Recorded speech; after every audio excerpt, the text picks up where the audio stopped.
nuk besoj sepse edhe elektorati në 92-shin që vërtet në zgjedhjet e para regjimi ra po fitoi PPSH-ja, kush ishte atëherë? Po, Partia e Punës. Më vonë e Partia Socialiste. Çështja është që unë faktikisht mendoj që Shqipëria pas disa kohësh do jetë në det, si më thonë, do jemi në det hapur, sepse autoriteti i qeverisë shqiptare dhe i politikës shqiptare të shumicës ka rënë. Për shkak të shumë skandaleve, për shumë njerëzve që janë të urryer tashmë politika të urryer, por edhe mungesa e shpresës për opozitën, sepse edhe opozita, sipas opinionit të njerëzve, opozita bashkëpunon fshehurëzi me pushtetin. Pra qeveri shumicë nuk ka besueshmëri në popull, opozita nuk ka besueshmëri në popull.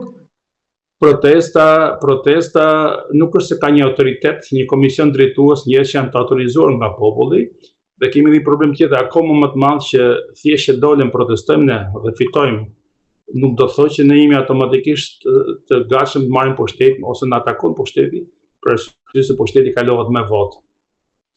Ai që mund të bëjë Rama, nëse edhe qeveria socialiste, është që radh pasi shenjë pozitive për të mirën e shqiptarëve, duhet që të hiqte imunitetin e gjithë deputetëve të Parlamentit të Shqipërisë.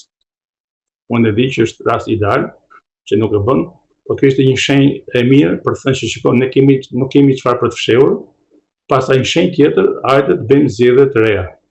Po, në këtë zgjedhje prap ai do fitonte, siç po e tham pak më lart. Fakti që s'ka. Kjo është e keqja e kësaj punës, sepse pandej thash ne jemi në det hapur. Shqiptarët, populli shqiptar sot është në det hapur, nuk ka pikë orientimi. Sot nuk e di nga është lindja, nga është perëndimi, nuk i shikojnë më koordinatat, sepse thash që qeveri dhe autoritet të shumicës nuk kemi, të opozitës nuk kemi. Protesta është një konglomerat, njerëz të pakënaqur që dalin, që bëjnë shumë mirë, thrasin, bërtasin për të drejtat e tyre, por edhe artikullimi i kërkesave ka qenë i drejtë, por çështja është që në datë parë pretendojnë shumë grupe që janë ato organizatorët, dhe edhe sikur ta marr mundimin dikush të protestojë ose vetëm thjesht ai zotëria që lexoi pikat e kërkesës, ju shikoni se si po e denigrojnë, si po e sulmojnë.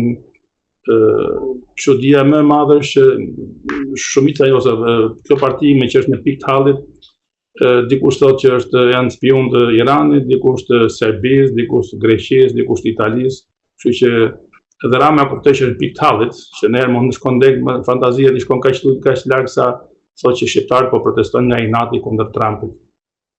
Edhe vetë politikanë shqiptarë më duket pak fodull që quajnë kthejnë Shqipërinë si vend një arenë politike të rëndësishme, sikur Shtetet Bashkuara të Amerikës ndikohen ose ne ndikojmë politikën e Shtetet Bashkuara të Amerikës, më duket diçka shumë larg, jo reale, po çfarë nuk dëgjon domethënë, sidomos ajo që e pash sot që zoti Balla pothuajse luajti rolin e komandantit të policisë për të sulmuar protestuesit, që policia u ankuaj që policia s'po bën punën, s'po kap këtë kriminal, janë ca kokë palar, ca shulca që duke sharë protestuesit, kjo tregon mjerimin e tij sepse protestuesit e kanë të drejtë atyre legjitime që të protestojnë.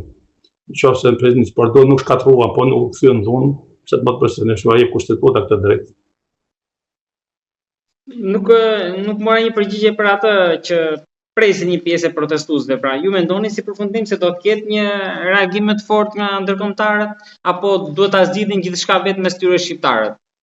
Unë besoj që ndërkombëtarët po punojnë, motorët e tyre nuk ju dëgjohet zhurma, por ndërkombëtarët po punojnë. Po dhe çështja e bindjes që kryeministrit dhe qeverisë është një proces që po ecën nga dal dhe edhe kushtet, edhe presioni shkon duke ushtuar, sepse nuk është se ato u thon fjalën e fundit, por ju e pa që edhe pjesëfaqësuesit e opozitës kanë vizituar perëndimin para pak vitesh, kështu që ju është thënë tekst kanë biseduar me tekst qartë që ju kanë thënë se çfarë mund të bëjnë, jo duhet bëjnë, por mund të bëjnë, përndryshe sigurisht dhe sanksionet do vazhdojnë nga dal. Por ne nuk duhet ta ngatrojmë, siç të themi në fillim që tham, qeveria e shpëtimit kombëtar ta çojmë patjetër në buzë greminës shtetin që kemi masa të jashtëzakonshme, kështu që duhet që Rama dhe qeveria të tregojnë vërtet që është kohëve qeveria 2006-ës që mund të bëjë kompromise, sepse siç thot Rama që nuk kam 856.000 ca vota, nëse me të vërtetë ja kanë thënë po t'i shon direkt isha për zgjedhje prap. Pse të mos bëjmë, nëse unë kam sigurt të vota. Po këtu i hin frika dhe ka mundësi të mos i ketë pas vetat e prandaj. Po ju e besoni me të vërtetë që mund të ketë një zarf të zi në mënyrë simbolike mbi tryezën e kryeministrit tek ajo që tha që mund të ketë sanksione nëse Rama nuk lëviz? Besoj që nga të zarfzi nuk e di ka apo jo, po besoj që sigurisht që ato unë di këtë që në Parlamentin Evropian janë mbledhur disa njerëz që janë kompetentë, komisioneve që janë kompetentë për Shqipërinë, që raportojnë për Shqipërinë, edhe ju ka shkaktuar dhimbje koke çështja e protestave në Shqipëri, edhe unë kam intensifikuar vetë kontaktet me eurodeputet edhe të Bundestagut, lidhe me mbështetje e protestave në Shqipëri. Çfarë thonë deputetët e Bundestagut atje? Sepse zëvendësi i Ministrisë së Jashtme pak ditë më parë tha që është çështje e brendshme. Sigurisht po. Gjithë është e vërtetë, po dhe në fakt është çështje e brendshme e Shqipërisë është kjo. Ne duhet nuk duhet jemi vend e ambasadave, do të jemi të vërtetë akoma do të vetë ndërgjegjësohemi ne që çdo konflikt që kemi me gjetën prap vetë do ta zgjidhim problemin. Po ndoj pranaj që edhe në 90-ën nuk e zgjidhen plotësisht vetë, i bie që ta çojmë deri në fund tani atëherë. Po jo, në 90 me tani unë nuk bëj dot paralele faktikisht, nuk tregj dot paralele, se janë komplet rrethana ndryshme, por ne si shqiptarë jemi mësuar me që jemi komb i vogël, jemi qeveri shumë përgjithësi kanë qenë qeveri shqiptare, jo shumë pro-shqiptare, po të kthehemi te këto që Parlamenti Evropian dhe gjithë Komisioni Politik i Parlamentit Evropian, gjithë po mendojnë se si duhet ta mbështesim Shqipërinë, po ajo që di të them është që me gjithë deputetët e Parlamentit për kanë patur kontakt janë në krahun e protestuesve, në krahun e qytetarit. Disa dhe kanë ardhur, po në përgjithësi kanë ardhur këto të partive gjelbërtave, ose të fraksionit partive gjelbërta, sepse ju thash që kjo pëlqen dhe Europës faktikisht, është një shumë e bukur për europianët që besojnë me të vërtetë që në Shqipëri ngrihen njerëz janë kaq të emancipuar, janë kaq shumë europianë sa që ngrihen për të mbrojtur pelikanët. Zoti Tafaj, çfarë do ta bënte për shembull, marrim një situatë të kancelarin Merz që të reagonte për situatën në Shqipëri? Çfarë duhet ndodhte? Besoj që është kancelari Merz është shumë serioz dhe shumë i madh për të hyrë për të marrë me këtë çështje në Shqipërisë në këtë nivel. Ai merret sigurisht, po këtë çështje i rregullon nëpërmjet këshilltarëve të tij. Po e kam fjalën çfarë do ta bënte këtu, çfarë do të ndodhë këtu që mund të reagonte ai atje.